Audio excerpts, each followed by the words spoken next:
after a disaster of a weekend. Well, at least for me, I got to see Red Bull's fuel pump give out. I got to see Barcelona demolish the Bernabeu, which was horrifying, 4-0. I mean, come on, guys, what are you guys doing?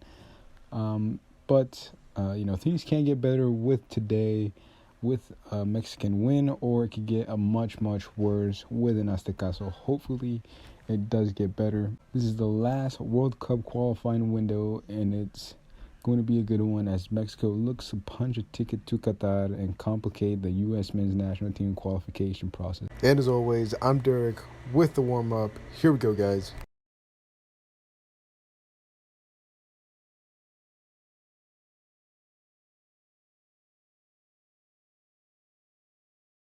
All right, so here's the CONCACAF moneymaker, Mexico versus the United States.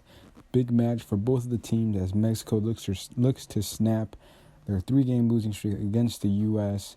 at home. Anything but a win is completely unacceptable from the Mexican national team. This is a must-win game for them. Well, not really. I'll get into that later. But at least for me, this is a must-win game for Mexico. However, this is also a crucial game for the U.S. as not only they would assert their dominance against Mexico, but they would also have an extremely hard window if they lose this game.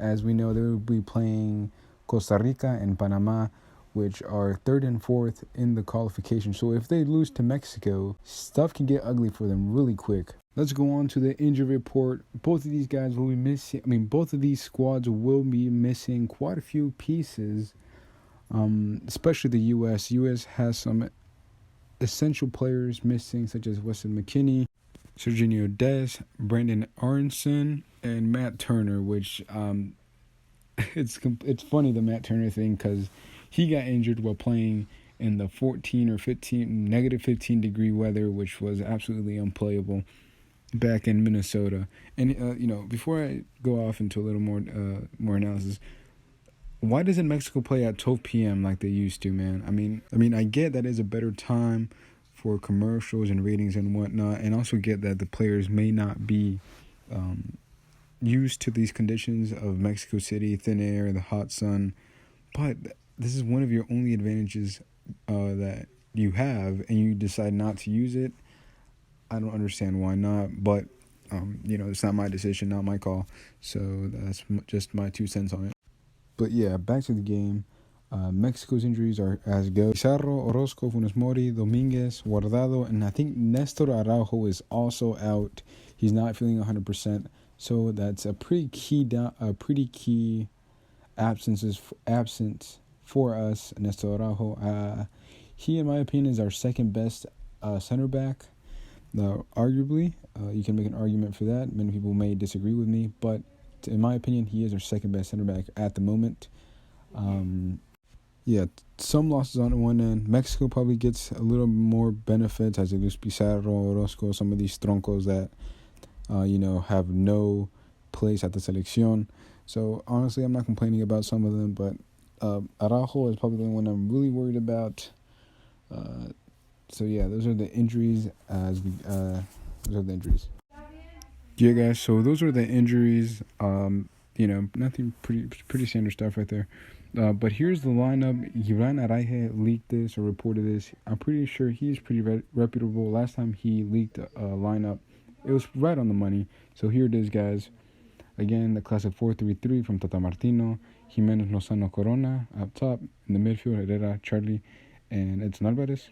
Left back, Sanchez. Left center back, Moreno, which I don't understand why he is there. He does not need to be there anymore. I would have put the best defender in Serie A there. The man, Johan Vazquez, he should be in his spot, man. I don't care that he is unexperienced. We need that youth. How are you going to get experience if you don't get experience, Simple as that.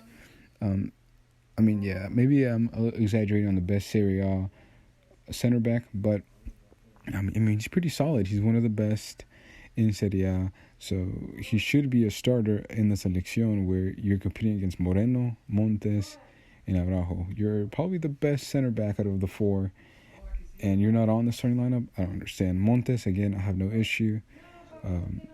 Araujo at right back which, I mean, it's pretty good. I've heard good things about him. Haven't really watched him play. From what I've seen him play with El Tri, he's been pretty solid. And then Ochoa, I mean, I don't know. He's a real wild card now. Back then, he was a stone, but right now, I don't know. He could be good. He could be shit, like Gattuso said. All right. Now for the actual game. I think it's gonna be pretty even, guys. It's gonna be a tough game for both sides. Hopefully, the Americans are scared shitless and they shit the bed and make a shit ton of mistakes. With all the pressure of the 50,000 fans. I'm pretty sure it's 50,000 fans because of COVID and shit. But expect that because the United States national team is horrible on the road. Here are their last road games. They haven't been as good as they have been on American soil, which I guess you could expect it from them. The young team, they don't really have much experience outside of these hostile environments such as Honduras, Salvador. They haven't visited Panama and they haven't visited Costa Rica yet, which are their next two games. It's gonna be very tough for them on their mental health, on them mentally, and starting that game off at Azteca, it's gonna be pretty hard on them. But if they do manage to play well and under this pressure, which honestly they probably can, we'll have Mexico looking to prove that they're the Giants of CONCACAF on the other side. But without the tactic, it could be kind of a mess. You never know if you're going to get... you never know if you're going to get 2019 Gold Cup, or, Eliminatorias 2021, it's pretty much a mess. To the U.S. men's national team, the last goals have been off of set pieces and off of counters. If Mexico can limit those, they would be good because that's the only way they can attack. I know Mexico is kind of a slower team with the only speed being with Lozano and Corona, maybe Charlie a little bit, maybe Araujo. But other than that, this team is kind of slow. And with these fast Americans, it's gonna be kind of a headache for these guys. If we can limit counters, which honestly I can sort of expect USA to bunker down at Azteca, and we've seen Mexico struggle with teams that close. We've seen Mexico struggle with teams that we've seen Mexico struggle with teams.